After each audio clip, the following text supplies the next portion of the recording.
Welcome back to Let's Have It Out. I'm Steve Mabona, the Gauteng Department of Education spokesperson. My guest tonight is Riaan Van der Bergh from Fedsas. We have a caller from Dobsonville, Margaret. How's Margaret? How are you?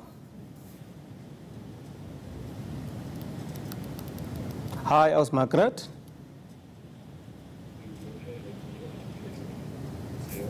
Seems like we've lost Margaret there. Still on the issue of, it looks like you are saying there's some reluctancy of Africans, schools who, in the other, scheme of things, one would say they seem like they think the Afrikaans is a paramount language. What's your take on that? I cannot see that fighting, not even fighting, just exercising your constitutional right to be, according to Section 29 of the Constitution, to be taught in one of the official languages of the country would put you in a position of the description of thinking that your language is paramount. Afrikaans people, isiZulu people, Gauteng has 20-odd% isiZulu speaking people, 14% Afrikaans speaking people, 13% Sesotho speaking people. All of these people have a right to choose education. But as a federation, what are you doing to inculcate the spirit of the Afrikaans medium to accept other learners? Okay, let's go back to Margaret. Just saying one day, let's go back to Margaret. How's Margaret? How are you?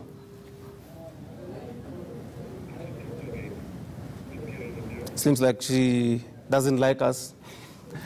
Yeah. Look, so what is the the federation doing? Yeah. Because when you interact with some of the schools, you have a sense that there's some resistance thereof.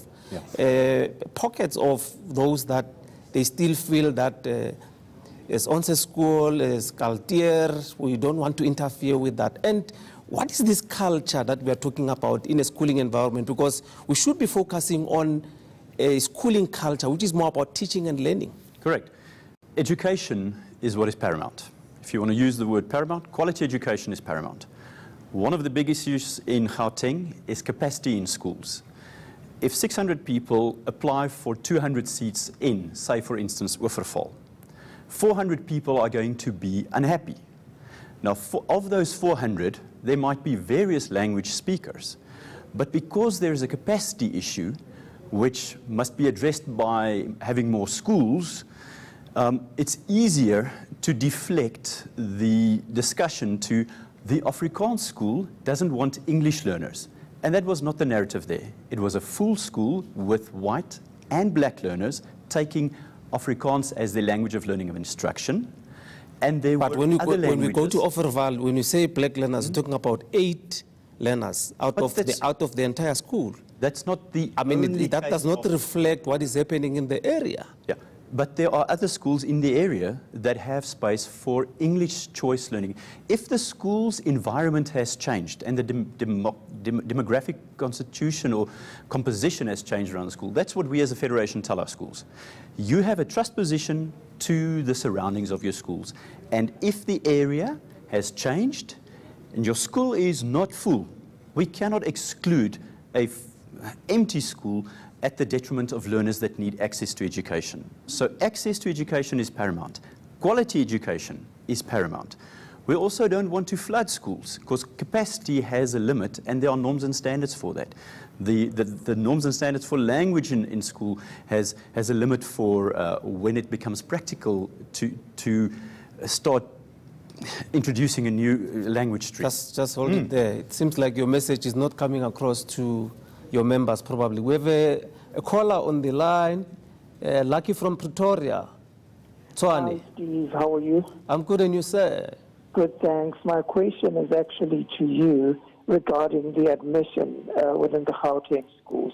Okay. I mean, you guys are saying that children can go to any school that they apply to on time and that where they actually come from shouldn't matter. Yet you guys, in the application process, still use an A list and a B list, which still works according to home address as well as where the parents work.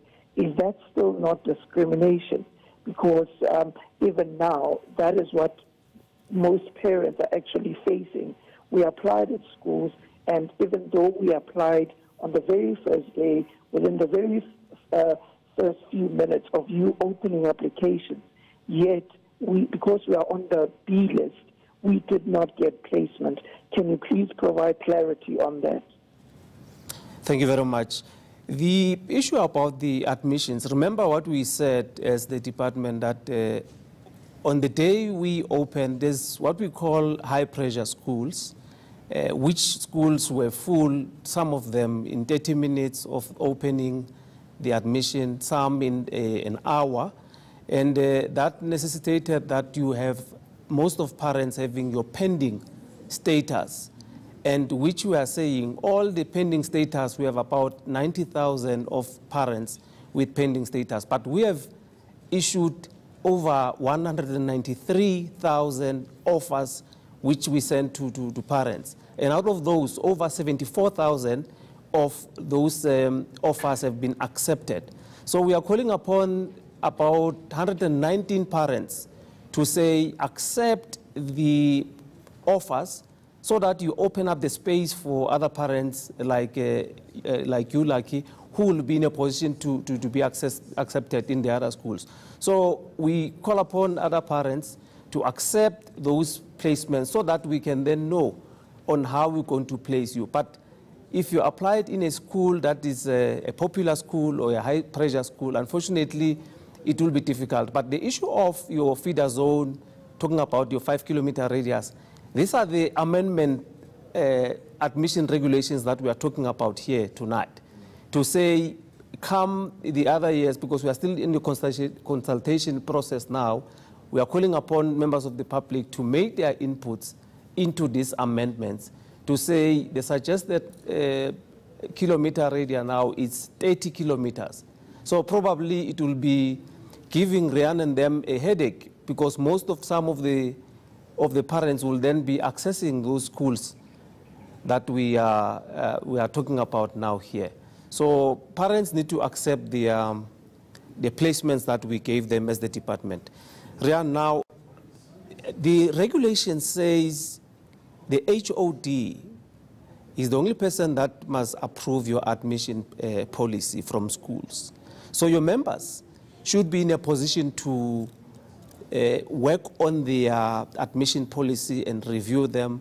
Those that want to make sure that they include other languages, like your language policy in the school, those should be submitted to the HOD for approval. What's your take on that as the that has always been part of the regulations. Previously, the regulations called for a school to review its policies. The SGB must review its policies annually and then submit as part of the management plan of admissions by late April or early May, its admission policy for certification by the HOD. The new regulations just reinforces that step. Just as a matter of interest, this year, all our schools that we are aware of submitted their admission policies for certification before the 11th of May. The HOD was supposed to certify them or at least give feedback if they were not found to be correct within 30 working days or 30 days. That, in most cases, has not happened by the end of July. Okay. So we're happy with the certification because the policy needs to be checked that it's in line with the regulations, the Constitution, and any other laws, and schools have the right to set their admission policies for certification. Just hold it there. Let's have Katie from Johannesburg. Good evening. Good evening, Mr. Mabona. I think actually my question is directed more at you, or rather the educational policy. Okay. I'm coming from a standpoint of believing in multilingual education for our children. But I hear a lot of the Department of Education being very upset about single medium Afrikaans. And of course, there's the issue of the racial background that is related to that. But why is Gauteng Department of Education, not upset about single English medium school. It's as if it's wrong to have Afrikaans single medium, but it's correct to have English medium. And whereas all the researches that have been done, our children, our learners have scored very low on numeracy and literacy, that they comprehend very little because they're learning in a foreign language, in languages that they are not speaking at home. Why are we not promoting multilingualism? Why is the obsession just against Afrikaans, not also against single English medium schools? Thank you very much. No, actually, that has commenced. I mean, we are promoting all the languages that are spoken in the country, and hence, when we encourage parents, we say, if there's a number of parents that feel that there must be a language that must be introduced in a school, then they need to indicate as such, because the SGB will then be in a position to can amend the policy and accommodate that language.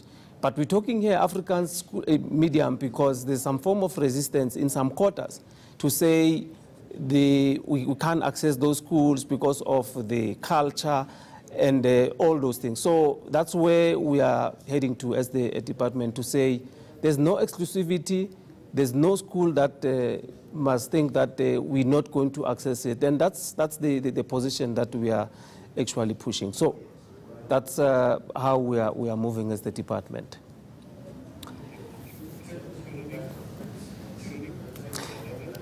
And that's it for this edition of Let's Have It Out. Keep the conversation going on social media. You can use the hashtag LHIO tomorrow. Lumga Oliphant from the Department of Social Development will be on this chair. I'm Steve Mabona. Thanks for watching and good night.